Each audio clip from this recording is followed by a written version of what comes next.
जय भीम नव बुद्धाय साथियों, आप सभी का स्वागत करता हूं अपने चक्रवर्ती यूट्यूब चैनल पर, जिस पे आपको सातवानों के इतिहास के ऊपर एक महत्वपूर्ण सीरीज चल रही है। साथियों, हम जानने का प्रयास करते हैं सातवान कौन थे, सातवानों का इतिहास क्या है, ये हम जानने का प्रयास कर रहे हैं। पिछले भाग में हमने ये देखा था कि सातवानों के इतिहास के स्रोत कौन से हैं। तो भिन्न भिन्न प्रकार के स्रोत हमें देखने के लिए मिले जो एविडेंस प्राप्त है। तो दो तरीके के साहित्य हमने देखे, एक है ग्रंथीय साहित्य और दूसरा पुरातत्वीय साहित्य। ऐसे दो साहित्य के ऊपर हम सातवानों का इतिहास खोजने वाले हैं। सातवान कौन थे ये हम क्या करने वाले हैं, प्रूव करने वाले हैं। तो पहली बार हमें सातवानों का इतिहास जानना है। इसके लिए आपको क्या करना पड़ेगा, तो हमें सातवान कौन थे, इनका मूल स्थान कौन सा है, ये आज हमें देखना है। तो चलिए शुरुआत करते हैं आज के इस वीडियो के लिए। तो सबसे पहले साथियों, अगर इस चैनल पर आप नए हैं तो इसको लाइक करना ना भूलिए, इस चैनल को सब्सक्राइब करना ना भूलिए और ज्यादा से ज्यादा लोगों को शेयर करना भी ना भूलिए। तो चलिए शुरुआत करते हैं अपने आज के महत्वपूर्ण भाग पर, जिस पर आज हम देखने वाले हैं सातवानों का मूल स्थान कौन सा है। तो इतिहासकारों ने अनगिनत कहानियां बनाई है, इतिहासकारों ने अनगिनत किस्से बताया है कि सातवान कहां से हैं और सातवानों का इतिहास कौन सा है। तो आपको इसके बारे में पढ़ाई करना है तो बहुत सारे मटेरियल, आपको स्टडी मटेरियल भी मैं बताने वाला हूं ताकि आप भी उसकी पढ़ाई कर सकते हैं। तो सातवानों का जो मूल स्थान कौन सा है, इसके ऊपर दो इतिहासकारों में दो पक्ष है। एक पक्ष है महाराष्ट्र, दूसरा है आंध्र। लेकिन अगर हम ध्यान से देखेंगे तो महाराष्ट्र के सातवानों के जो इतिहास के, यानी कि महाराष्ट्र के सातवानों का जो कार्य क्षेत्र है वो दो भागों में आया है। जैसे कि एक महाराष्ट्र में भी है और दूसरा दक्षिण भारत, लेकिन उनका मूल स्थान कौन सा है तो वो महाराष्ट्र ही। ये आज हम क्या करेंगे, एविडेंस के आधार पर प्रूव करेंगे। चलिए तो स्टार्ट करते हैं आज के इस एपिसोड में, और जिसमें हम देखने वाले हैं सातवानों का मूल स्थान। जैसे कि सातवान महाराष्ट्र के है क्या आंध्र के है, ये महत्वपूर्ण बात है। तो सातवानों की ऐतिहासिक स्रोतों में, यानी कि जैसे ऐतिहासिक स्रोत है जिसमें हमें दंतकथा है, धार्मिक और लौकिक साहित्य का, वैसे पुरातत्वीय साहित्य का भी आधार मिला है, जिससे हम प्रूव करते हैं कि सातवान कौन सी जगह से है। तो लेकिन जो आधे संशोधक है, यानी कि जो पहले संशोधन किए हैं, जिन्होंने बड़े पैमाने पर इसका रिसर्च किया है, तो उन लोगों ने इस ग्रंथ, यानी कि ग्रंथीय हो या दंतकथा हो या लौकिक साहित्य भी हो या पुरातत्व, इसके ऊपर एक विशिष्ट नजर से नहीं देखा है। जैसे ये कहते हैं कि उन्होंने आंध्र प्रदेश, सातवानों को आंध्र प्रदेश के है इस तरीके से मानने की कोशिश की है और उसी तरीके से ही उसको उन्होंने बताया है। तो मैं जाहिर सी बात है, मैं बताना चाहता हूं कि ये जो बात है वो हम ध्यान से देखना चाहिए कि इतिहास क्या है। चलिए, तो पहले बात यह है कि सातवान आंध्र के है। इसके ऊपर आंध्र वृत्ति किसने कहा है, तो इसके ऊपर आपको 1962 में the Puran dynasties and Kali age in Varanasi, Kali age Varanasi, ये जो किताब है, जैसे कि हम ये कह सकते हैं कि ये जो किताब है ये 1962 में वाराणसी में प्रकाशित हुआ था। तो इसमें ये दिखा है द पुराना डायनास्टीज एंड काली एज। तो इसमें 1962 में ये पब्लिश हुआ था। तो इसमें जो बात आई है, तो उसमें उन्होंने सातवानों को आंध्र भृत्य कहा है, यानी कि जो पुराणकार है ना, जिन्होंने पुराण लिखे हैं, इनका सबसे बड़ा रोल है सातवानों को आंध्र भृत्य कहने का। अब ये आंध्र भृत्य क्या होता है ये मैं आपको बताता हूं। पहली बात, आंध्र यानी कि आंध्र प्रदेश, भृत्य यानी कि सेवक, यानी कि नौकर। तो आंध्रों का नौकर, इस तरीके से सातवानों को पुराणों ने पब्लिश किया है। अब ये पुराण क्या है, तो आपको पता होगा कि वैदिक साहित्य में 18 पुराणों का सबसे बड़ा महत्व है, और ये 18 पुराणों में कम से कम 5 से 6 पुराणों में सातवानों का जिक्र हुआ है। तो इन सातवानों को आंध्र भृत्य कहने का सबसे बड़ा योगदान ये पुराणों को दिया जाता है, क्योंकि इन लोगों ने सातवानों को आंध्रों का नौकर कहा है।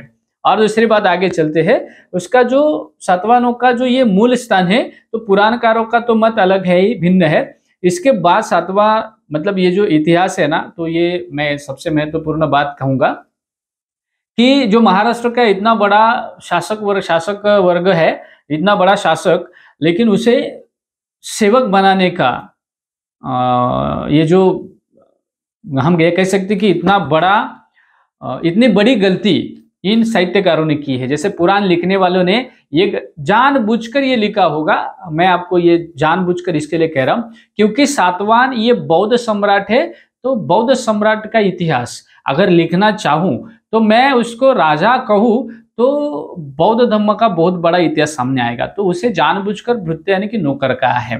तो ये बात आपको समझ में आएगी, धीरे धीरे ये भी बात समझ में आएगी। उसके बाद दोस्तों आंध्र सातवाहनों के नौकर है, ऐसा तो ये जो राघो भंडारकर है, यानी कि आपको भंडारकर संस्था का इतिहास पता होगा, तो ये जो भंडारकर है इन्होंने पहली बार इसको ये भी कहा कि यहाँ सातवाहन आंध्र भृत्य यानी कि आंध्रों के नौकर है, ये राघो भंडारकर इन्होंने कहा है। उसके बाद उनका जो लड़का है द.रा. भंडारकर, इन्होंने अपने पिता की ही बात को आगे बढ़ाया। तो उनका जो किताब है जैसे कि उनका जो किताब आया है early history of the Deccan, ये 1928 को कलकत्ता में पब्लिश हुआ था। इसमें उन्होंने आंध्र ये भृत्य यानी कि शुंग कण्व के बाद इनके सत्ता का उदय हुआ ऐसा लिखा है, और गुंटूर जिले के धन्य काकट ये उनकी राजधानी थी। उसके बाद जेम्स बर्जेस, ये जो पाश्चिमात्य संशोधक है और भारत के पुरातत्व विभाग के सेकंड डायरेक्टर भी रह चुके हैं, तो इन्होंने भी इस बात को ही बात को ही आगे बढ़ाकर कहा है कि सातवाहनों का उदय ईसा पूर्व 2री शताब्दी में हुआ है, लेकिन ये श्रीकाकुलम ये उनकी आद्य राजधानी थी। अगर आपको ये भी पढ़ना है तो आपको जेम्स बर्जेस का ये जो किताब है archaeological survey of south India volume number 1 है, ये आप जरूर पढ़िए, इसमें आपको इसका जिक्र हुआ रहेगा, वो भी आप पढ़ सकते हैं। उसके बाद ये जो जेम्स बर्जेस के बाद उन्होंने तो ये धन्य काकट, उसके बाद उन्होंने कहा कि ये धन्य काकट में अपनी राजधानी को दिया है। यही बात को आगे लेते हुए जो स्मिथ है, मिस्टर स्मिथ है, इन्होंने भी ये कहा है कि श्रीकाकुलम इनकी राजधानी थी, और उन्होंने सम्राट अशोक के बाद ये सातवाहन मौर्यों के समकालीन थे, और उन्होंने सम्राट अशोक के बाद अपना स्वतंत्र राज्य घोषित किया। लेकिन इनकी राजधानी कौन सी है, तो श्रीकाकुलम है, यानी कि ये गोदा कृष्णा का जो एरिया है उसमें ये बात आपको किस किताब में पढ़ने के लिए मिलेगी, तो ये किताब है early history of the India, ये जो ऑक्सफोर्ड में 1924 को पब्लिश हुआ एडिशन है, इसमें आप पढ़ सकते हैं कि मिस्टर स्मिथ ने ये बात कही है उस किताब में। उसके बाद मिस्टर रैप्सन है, मिस्टर रैप्सन ने भी स्मिथ के इस बात को क्या किया है, ये कह सकते हैं कि उस बढ़ावा दिया है कि यस कि ये शुंग के बाद सातवाहनों ने दक्षिण में अपने राज्य का विस्तार किया। लेकिन ये थोड़े से अलग बात बताते हैं। इनका जो किताब है history of India, Cambridge history of India volume number 1, ये जो कैम्ब्रिज में 1960 को ये पब्लिश किया था, तो उसमें भी उन्होंने ये जिक्र किया। तो history of India volume number 1 में आपको इसके बारे में जिक्र होगा। उसके बाद जो बॉर्नेट है, जिसे बॉर्नेट कहा जाता है या बॉर्नेट, इन्होंने श्रीकाकुलम ये सातवाहनों की आद्य राजधानी कहा है, और धान्य काकड़ में उसको बाद में लिए। तो आद्य राजधानी श्रीकाकुलम है, इस तरीके से उन्होंने बात की है। साथियों ये जो हम देखते हैं, तो हमें ये मूल स्थान सातवाहनों का कौन सा है, इसमें बहुत ही कंफ्यूजन है, क्योंकि कोई आंध्र की नौकर कहता है तो उसकी राजधानी भी है, अगर नौकर की राजधानी हो नहीं सकती, ये आप सभी को पता है। उसके बाद प्राध्यापक श्रीनिवास अयंगार जो है, इन्होंने सातवाहनों को आंध्र कहा है, और आंध्र ही विंध्य पर्वतों की एक यानी कि पिछड़ी हुई जमात कही है उसे, यानी कि आंध्र जो है ये विंध्य पर्वत की एक पिछड़ी हुई जमात है। तो उनका जो उनकी जो किताब है, उन्होंने उसमें बात कही है, अगर वो ध्यान से पढ़ेंगे तो वो हमें वो पता चलेगा। तो उनका जो बात है वो आंध्र से नहीं है, तो आंध्र ये पिछड़ी जमाती से है, ऐसा उनका कहना है, क्योंकि पश्चिम भारत के ये आरंभिका क्षेत्र है, तो बाद में उसे आंध्र मंडल में स्थिर हुआ, ऐसे अयंगार इनका मत है। लेकिन सातवान ये विंध्य पर्वत की एक भटकी जमात है, यानी कि भटकने वाले लोग हैं, और बाद में वो आंध्र में स्थिर हुए, ऐसा जिक्र ये अयंगार जी ने कहा है। बिल्कुल सरासर गलत तरीके से जब इतिहास को पढ़ाया जाता है तो ये बात होती है। उसके बाद डॉक्टर सुकथनकर है, डॉक्टर सुकथनकर, इन्होंने सातवानों का जो आंध्र सिद्धांत है इसके ऊपर क्या किए, सवाल खड़े किए। तो फिर उन्होंने कुछ आंध्र के निवासी है इसके ऊपर कुछ बातें कही। इनके मध्य सातवानों का आंध्र ऐसा कहां पर भी नाम नहीं है, किसी भी शिलालेखों में सातवान आंध्र के है इसका जिक्र नहीं है, क्योंकि सातवानों के बारे में बहुत सारे शिलालेखों में सातवानों की बात आई है। तो आप महाराष्ट्र में प्रमुख, जैसे ज्यादा से ज्यादा देखेंगे तो सातवानों के जो कॉइन्स है या सातवानों के जितने सारे अवशेष या शिलालेख है ये महाराष्ट्र में सबसे ज्यादा है। तो जाहिर सी बात है सवाल पैदा होना लाजमी है, क्योंकि सवाल अगर पैदा होता है तभी इतिहास सबसे ज्यादा महत्वपूर्ण समझता है। तो ये सुकथनकर जी है, इन्होंने ये बात कही है कि ये सातवान, उन्होंने फिर थोड़ा सा लगे सातवान आंध्र के होते हैं, लेकिन वो मूल आंध्र के ही रहेंगे, लेकिन वो पश्चिम या उत्तर भारत में अपना साम्राज्य बिठाया, बाद में वो आंध्र में वापस गए, ऐसा भी कहा। लेकिन कहाँ पर भी अगर हम ध्यान से देखेंगे तो कहाँ पर भी आपको इस बात को समझ में आएंगे। तो ये जो शिलालेखों का अपन बात करें तो बेल्लारी में, जो बेल्लारी जिले में दो महत्वपूर्ण लेख मिले हैं। तो उन्होंने जैसे ये कहा जाए मैक्कादोनी और हीराहद गल्ली, ये जो दो लेख है इसमें सातवाहनीरट्ठ ये वर्ड आया है, और दूसरा है सातवाहनी हरा ये वर्ड। अभी इसमें महत्वपूर्ण बात है, सातवाहनी रट्ठ और सातवाहनी हरा, ये अगर वर्ड देंगे ये सातवानों का प्रादेशिक उल्लेख इसमें आता है। तो उनके हिसाब से उन्होंने सातवानों का जो ये मूल प्रदेश है वो शायद आंध्र होगा ऐसा माना है। और इसी बात को राय चौधरी ने भी क्या किया है, उन्होंने इसमें ये लिखा था, उनका जो किताब है political history of ancient India, जो कलकत्ता में 1953 में पब्लिश हुआ था, इसमें राय चौधरी जी ने इस बात को भी लिखा है, अगर वो भी आप किताब पढ़ सकते हैं। इसके बाद जो आंध्र के प्रसिद्ध संशोधक है गोपालचारी, इन्होंने ये मान्य किया, ये बात को माना है कि भाई सातवान महाराष्ट्र के निगड़ित थे, लेकिन वो आंध्र प्रदेश के लोगों के नौकर है, यानी कि आंध्र प्रदेश के सम्राटों के कौन है, नौकर है। और इसी तरह के आधार पर उन्होंने एक तराला यहाँ पर जो क्वाइंस मिले हैं इस पे यानी कि वो ये कहते कि आंध्र के वो नौकर है, लेकिन बात ये आती है कि उनका महाराष्ट्र में आए होंगे तो उनका आंध्र से वांशिक यानी कि फैमिली बैकग्राउंड वहां का होगा, ऐसा इनका कहना है। तो गोपालचारी का एक किताब है वो आप पढ़ सकते हैं, early history of the Andhra country, Madras में 1939 को ये पब्लिश हुआ था। और इस बात को प्राध्यापक वेंकटागुट्टी रामाराव, इन्होंने भी इस बात को बढ़ावा दिया है। तो उनका भी किताब है जो रामाराव लोगों ने वो किताब में लिखा था, वो जो किताब है वो किताब में लिखा था प्रोसीडिंग ऑफ इंडियन हिस्ट्री 1955, ये जो उनका 1949 में पब्लिश हुआ ये दिल्ली में पब्लिश हुआ किताब है, प्रोसीडिंग ऑफ इंडियन हिस्ट्री, ये किताब है वो आप पढ़ सकते हैं। उसके बाद ये जो मिराशी जी है, इन्होंने इनको आंध्र ने कहते हुए विदर्भीय कहा है, यानी कि महाराष्ट्र के विदर्भीय प्रांत से है, क्योंकि उसके लिए उन्होंने प्रमाण माना है नासिक और हाथी गुम्पा का शिलालेख, और तराला में मिले हुए क्वाइंस के ऊपर उन्होंने उसको विदर्भ का प्रसाद दिया है। और जब डॉक्टर काशी प्रसाद जायसवाल जी है, इन्होंने भी इस बात को सातवानों का आंध्र से कुछ मतलब नहीं है, क्योंकि सतीय पुत्र जो कहा गया है, जैसे कि हम बात करते आंध्र से संबंध नहीं थे, वो सतीय पुत्र ऐसा उनका मानना है, लेकिन वो भी बात थोड़ा सा जुड़ने के लिए इतना आसान नहीं है। तो जो जायसवाल जी है, इनका Bihar and Odisha research society जो है उसमें वॉल्यूम नंबर 2, वॉल्यूम नंबर 3, इसमें उन्होंने जो बात लिखी है उस पे उन्होंने ये कहा है कि सातवाहनों का आंध्र से जो संबंध है वो नहीं है, लेकिन वो सतीय पुत्र है, सतीय पुत्र है। तो सतीय पुत्र का जो नाम आया है वो सम्राट अशोक के शिलालेखों में भी आया है। तो चलिए वो भी बात हम समझेंगे।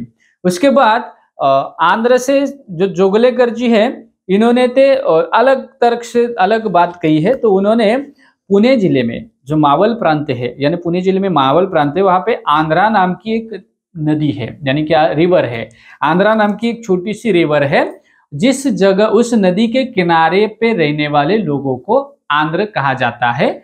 तो इसलिए सातवाहन उस मूल प्रदेश से होंगे, ये उन्होंने अपनी बात रखी है। तो जोगलेकर जिनका जो जोगलेकर थे, इनका जो किताब है, तो उन्होंने उसके ऊपर जो बात लिखी है, तो उन्होंने कहा कि ये पुणे में मावल जो प्रांत है वहां पे आंध्र नाम की नदी है, तो उसके किनारे पर रहने वाले लोग होंगे। लेकिन उसका एविडेंस, तो इसके एविडेंस के आधार पर देखेंगे तो वो बात गलत होती है, उसमें कोई उसमें जो एविडेंस प्राप्त होते हैं वो उसी तरीके से नहीं है। तो सीधी सी बात है, वो मत खारिज होता है इस पे।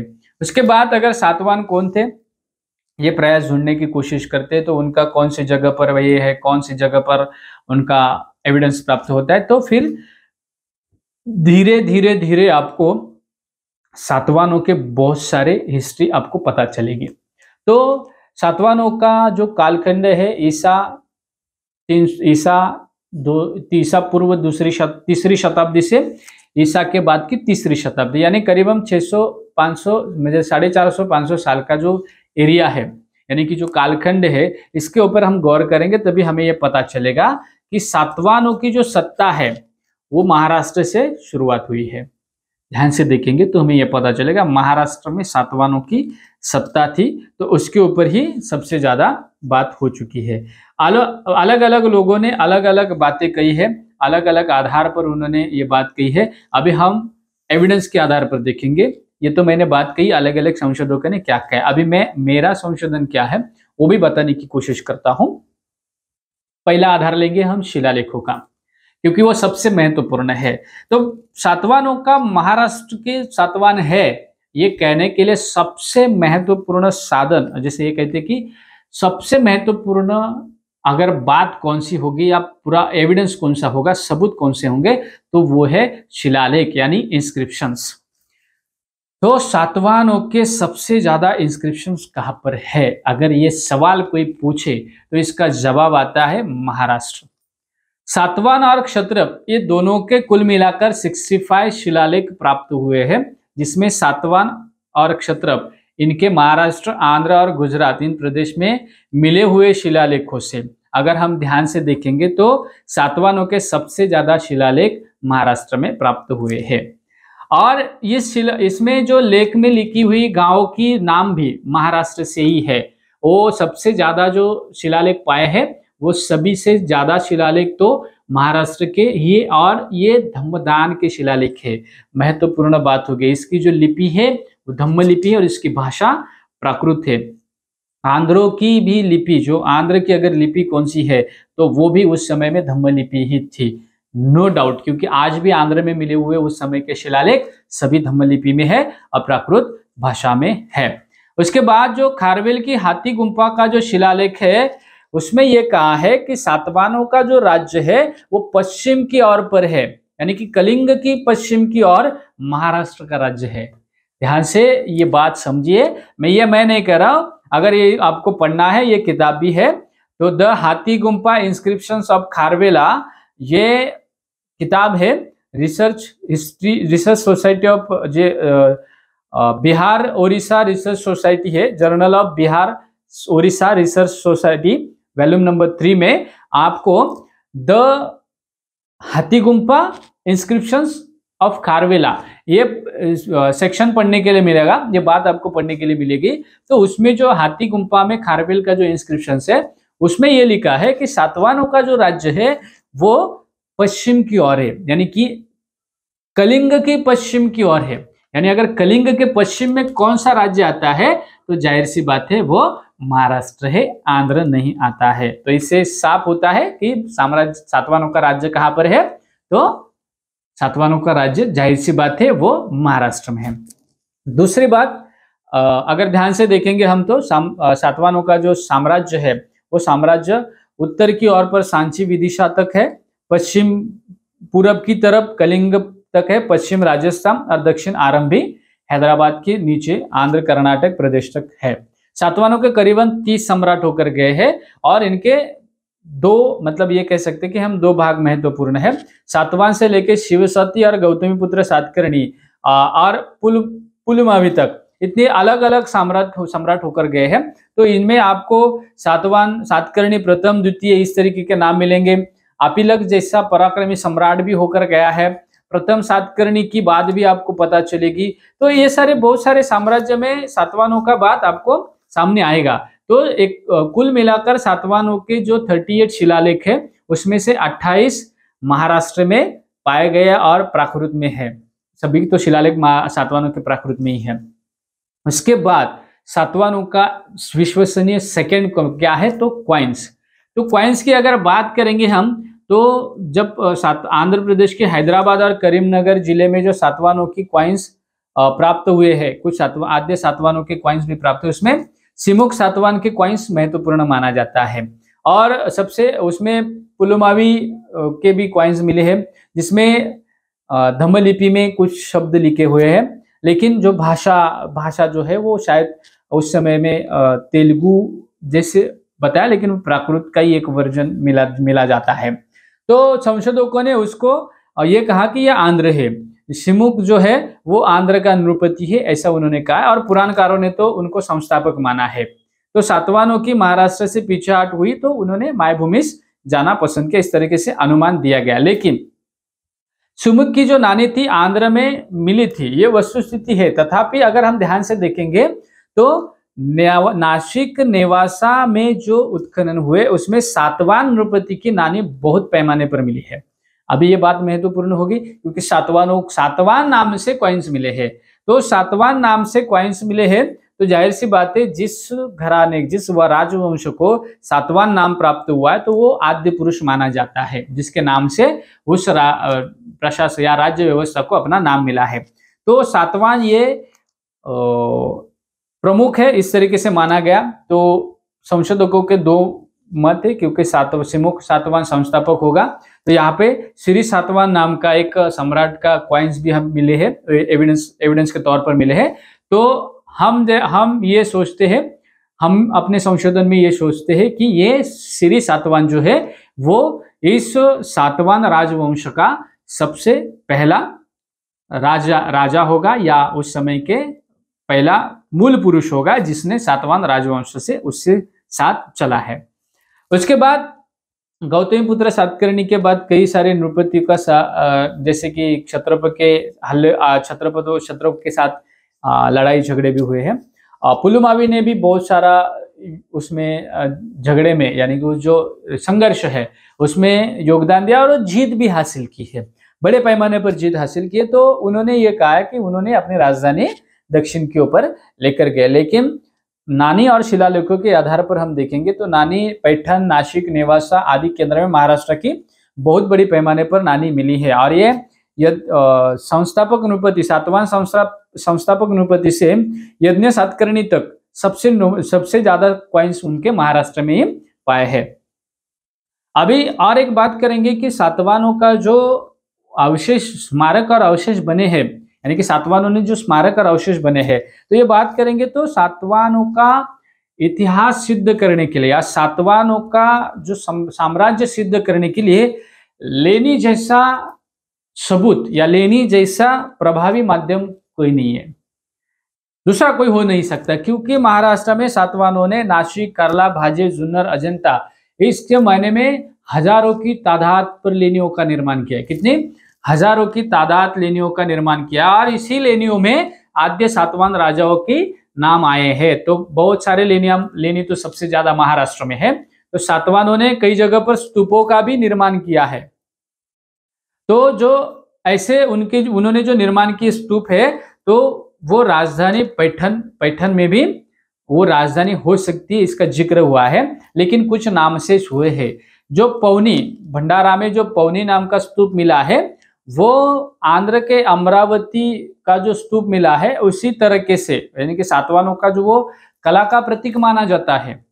उसके बाद सन्नति में भी मिला हुआ ये है वो सातवाहनों का कला का प्रतीक माना जाता है। अगर इसके ऊपर आपको अगर ध्यान से पढ़ाई करना है तो ईस्वी सन 3री शताब्दी में सातवाहनों का जो आखिरी कालखंड माना जाता है। उसके बाद सातवाहनों का महाराष्ट्र से जो राज्य था वो निकलकर दक्षिण भारत में प्रस्थापित हो गए, इस तरीके से माना जाता है। और इसके ऊपर जो आपको अगर इस कला का इतिहास भी जानना है तो आपको अमरावती स्कल्पचर्स इन मद्रास म्यूजियम, गवर्नमेंट म्यूजियम, ये अगर हम ध्यान से देखेंगे तो आपको ये 1942 में पब्लिश हुआ था। मिस्टर शिवराम मूर्ति का ये किताब है। उन्होंने अमरावती स्कल्पचर इन मद्रास गवर्नमेंट म्यूजियम ये किताब लिखी है, वो 1942 में मद्रास में पब्लिश हुआ था। ये भी बात आप पढ़ सकते हैं। अभी देखिए पैठन, नासिक, नेवासा, तेर, भोकरदन, पौंडी, कौंडन्यपुरी आदि अवशेषों में जो घर के कुछ अवशेष पाए, कुछ नानी पहिए, कुछ पुराने हथियार है, औजार है, ये सब अवशेष है। उसके साथ साथ कंगन है, मणि है, आभूषण है, बहुत सारे कले की बातें मिली है। हस्तिदंत से तेर और भोकरदन में इतने सारे कला कुशल की बातें मिली हुई है कि ये सभी के सभी सातवाहनों के समय के हैं। तो आप ध्यान से देख सकते सातवाहनों का साम्राज्य कहाँ का होगा, वो कहाँ के होंगे, इसके ऊपर आप खुद सोच सकते हैं। क्योंकि सातवाहनों का मूल स्थान कौन सा है ये हम सिद्ध कर सकते हैं सातवाहनों के जो निर्माण किए हुए हैं लेनियों से, स्तूपों से और उनके शिलालेखों से और कॉइन से हम पता कर सकते हैं कि सातवाहन महाराष्ट्र के हैं। अभी सातवाहन महाराष्ट्र के हैं तो सातवाहन और पैठन क्या है, तो इसी तरह से हम देखने जाएंगे तो सातवाहन ये पैठन पहले उनकी राजधानी हुआ करती होगी और उसके बाद सातवाहनों की जुन्नर ये राजधानी हुई है और उसके बाद सातवाहनों ने अपनी राजधानी जो शिफ्ट हो गई तो दक्षिण भारत की, और क्योंकि साम्राज्य बड़ा हो गया तो एक सेंट्रल पॉइंट चुना गया और दक्षिण भारत में राजधानी निकल गई। ये हम देखने के लिए मिलता है। जैसे कि आपको अगर जिन प्रभासूरी का जो एक कथा है उसमें पैठन का सातवाहन सम्राट हाल की बात कही है। उनका एक सुंदर कुमारिका से शादी हुई है, विवाह हुआ है, तो उसके ऊपर ये बात किताबों में आई हुई है। तो ये सारी बातें आपको हाल राजा का हिस्ट्री भी आपको पता चलेगी। हाल एक बहुत बड़ा कवि भी हुआ करते थे, लेखक भी है, साहित्यिक है और राजा भी है, सम्राट भी है। उनका बहुत बड़ा योगदान महाराष्ट्र की संस्कृति बताने में मिला है, क्योंकि उन्होंने जो लिखा हुआ किताब जो है तो उसमें हमें बहुत सारी बातें पता चलती है। उस समय महाराष्ट्र की स्थिति कौन सी थी, तो सातवाहन महाराष्ट्र के थे। ये हाल ने जो लिखा हुआ किताब है उसमें हमें मिल सकती है। गाथा सप्तशती में आपको महाराष्ट्र का वर्णन किया हुआ मिलेगा। तो सातवाहन महाराष्ट्र के हैं, इसके लिए और कुछ ज्यादा कहने की जरूरत नहीं है। तो अभी हमने बात की सातवाहन का जगह कौन सा थी, ये एपिसोड में हमने ये बात की है। अगले एपिसोड में हम बात करेंगे सातवाहनों का कालखंड कौन सा है, तो उस कालखंड में हम जिक्र करेंगे, कालखंड के बारे में जिक्र करेंगे और उसी में सातवाहन वंश के बारे में भी हम क्या करेंगे, जिक्र करेंगे। और उसके बाद सातवाहनों का जो राजवंश है वो पूरी तरीके से हम डिस्कस करेंगे। तो साथियों, सातवाहन का मूल स्थान कौन सा है, इसके ऊपर इतिहासकारों के कौन से पक्ष है वो हमने देखे। सातवाहनों का जो मूल स्थान कौन सा है ये हमने एविडेंस के आधार पर भी देखा है। तो जाहिर सी बात है सातवाहन महाराष्ट्र के, इसका सबसे बड़ा प्रमाण कौन सा होगा, तो शिलालेख है, लेनी है, स्तूप है, उनकी कॉइन्स है, जिस जगह पर प्राप्त हुए यार उनकी जैसे कि हम कहते हैं कि उनका जो दरबार होगा या उनका महल होगा तो वो भी प्राप्त हुआ है। तो इससे आधार ये मिलता है कि सातवाहन महाराष्ट्र के सबसे बड़े सम्राट होकर गए हैं और वो महाराष्ट्र के आद्य, जिसे कहते हैं कि पहले ज्ञात लोगों को पता चला ये राज्य करता है तो वो सम्राट सातवाहन है, उसके पहले कोई नहीं है। तो ये बात साफ है दोस्तों। तो हमें भी सातवाहनों के ऊपर और रिसर्च करना जरूरी है ताकि आपको भी महाराष्ट्र का सत्य इतिहास पता चलना चाहिए। अभी बात करते हैं महाराष्ट्र की, तो महाराष्ट्र में ये सातवाहनों का बहुत बड़ा योगदान रह चुका है, वो हम धीरे धीरे समझेंगे ही, नो डाउट। लेकिन आज की वीडियो में जो मैंने आपको बताया है सातवाहन कौन थे, ये इसके बारे में मैंने आपके कुछ किताबों के भी नाम बताए हैं, वो भी जरूर पढ़ लीजिए, क्योंकि उसमें बहुत सारी हिस्ट्री, उसमें बहुत सारे किताबों में हिस्ट्री भी आई है। तो अगर वो भी आप पढ़ेंगे तो भी आपको बहुत कुछ पता चलेगा, क्योंकि ये जबरदस्त इतिहास हिस्ट्री है। और अगर ये आपको पढ़ना है, ये किताबें पढ़ना है, तो आज भी बहुत जगह पर मिले हिस्ट्री आपको मिलेगी, आप जरूर उसको पढ़ लीजिए। तो आज का वीडियो आपको कैसा लगा, ये आपका अभिप्राय भी बहुत ही इंपॉर्टेंट होगा, क्योंकि आने वाले सीरीज में या इस सीरीज में हमें और क्या बताना चाहिए, ये आप हमें कमेंट करके बता सकते हैं कि आपको और इसमें क्या चाहिए। और आपके कुछ सवाल है वो भी आप अपने कमेंट बॉक्स में लिख सकते हैं कि हमारा ये सवाल है, तो हम आपके सवालों का भी विश्लेषण जरूर करेंगे, ताकि आपको इसमें और जानकारी मिल सके। तो साथियों, आज के वीडियो में जो मैंने बात कही है वो आप जरूर गौर कीजिए, और ये वीडियो आपको पसंद आया है तो साथी इसको लाइक करना ना भूलिए, कमेंट करके ज्यादा से ज्यादा लोगों तक शेयर करना भी ना भूलिएगा। साथियों, हमारा ये जो प्रयास है वो ये प्रयास इसलिए है क्योंकि हम अपना इतिहास लोगों के सामने रखना चाहते हैं, क्योंकि ये महाराष्ट्र ही नहीं तो भारत के ऐसे महान बौद्ध सम्राट है जिन्होंने बौद्ध धर्म का इतिहास साहित्य में तब्दील किया हुआ है। और आज जो हम शिल्पों के आधार पर इतिहास खोजते हैं वो ये सातवाहनों की सबसे बड़ी देन है, जिन्होंने भगवान बुद्ध के जीवन में बने घटनाओं को शिल्पों में अंकित करके आज हमें वो शिल्प देखने के लिए मिलता है। तो हमें भगवान बुद्ध के जीवन में जो घटनाएं घड़ी हुई है उसका जिक्र, या उसका जो हम ये कह सकते हैं कि आंखों देखा हाल हम ये कह सकते हैं, क्योंकि उन्होंने उस तरह का शिल्प बनाया है, तो जाहिर सी बात है हमें वो देखने के लिए मिलता है। तो हमारा ये प्रयास है कि लोगों को भी पता चले कि भगवान बुद्ध ये ऐतिहासिक पुरुष है, और जिन्होंने दिया हुआ दुख मुक्ति का मार्ग सभी मानव प्राणियों के लिए है।